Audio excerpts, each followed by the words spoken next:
Thanks to Nintendo and Pokemon, last week I had an amazing opportunity to go hands-on with Pokemon Scarlet on the Nintendo Switch for well over an hour, and I gotta say, these games are so worth getting hyped for. Before we get started, it is worth noting what I played was a custom demo build of the game and not the final version, so some things may change between now and launch. Pokemon Scarlet and Pokemon Violet kick off the 9th generation of the Pokemon series, and not only do they introduce many new Pokemon, but they are also the first true open-world Pokemon games in the series. They have you exploring around the ginormous Paldea region, and during my hour with the game, I only explored around a tiny sliver of the map, which in and of itself was massive. These games feel a lot like Pokemon meets Breath of the Wild because there's so much to do and so much to explore. If you want, you can walk or run around Paldea, but the way that you're gonna want to explore is on the new legendary Pokemon. You'll run, jump, climb, and glide on the legendary Koraidon in Scarlet or Miraidon in Violet. Time will tell how and when these guys come along in the game. Although Scarlet and Violet change up the Pokemon game format that we know and love, they don't do away with it completely. For example, trainers in Paldea don't challenge you to a battle when you make eye contact anymore. You're gonna have to talk to them now to start the battle, so there is a lot of uninterrupted freedom to explore around now. In little ways like that, the games feel familiar and fresh at the same time, which I think is a good combo. Throughout my time with Scarlet, aside from exploring around, I was able to get time in on all three of the main campaigns: Victory Road, Path of Legends, and Starfall Street.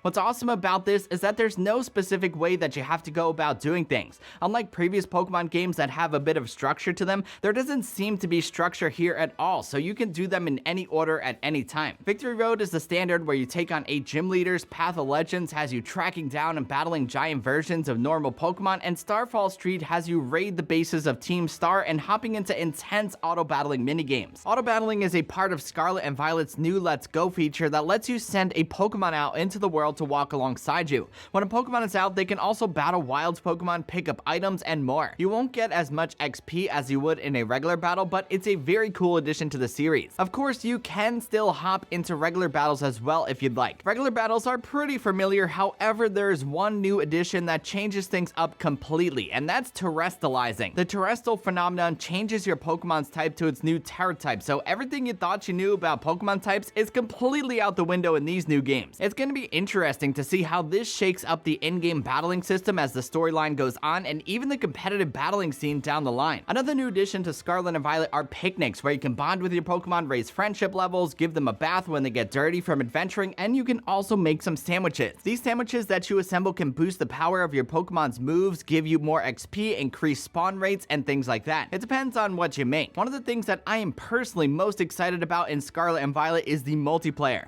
Scarlet and Violet put a pretty big focus on multiplayer, with one of the biggest additions being co-op. You're going to be able to explore around Paldea with a friend or 3. Now, I'm not sure how it's going to work or if you're going to need to unlock it because I didn't get to try it, but I am very excited for this. I did, however, get to play an online Terra raid battle, which was pretty intense and a lot of fun. And the last thing I wanted to touch on is customization. Scarlet and Violet offer a ton of customization features to change up your trainer anytime you like. Well, except for your hair. You're going to have to go to the hair salon for that. The options here to customize your trainer are robust, to say the least, and you could easily spend a ton of time just changing up your trainer's look as you progress through the game. As far as performance goes, the game ran really well during my time with it. Traveling around Paldea was a pretty smooth experience. Again though, what I played was a custom demo build and not the final version, so things can definitely change. I think what I like the most during my time with Pokemon Scarlet is that there's no structure to these games. Pokemon games typically have a structure and guide you where to go and tell you what to do. These ones, however, they don't have that. You can go wherever you want, when you want, and only time will tell how things will work when you do different things at different points in the game. There's still so much that we don't know about Pokemon Scarlet, Pokemon Violet, and the entire Paldea region for that matter. Luckily, we don't have to wait too much longer because these games come out in less than a month, and I could not be more excited. Judging by what I saw and what I played, Scarlet and Violet are shaping up to be well worth the wait. Again, I do have to send a huge thank you to Nintendo and Pokemon for this amazing opportunity.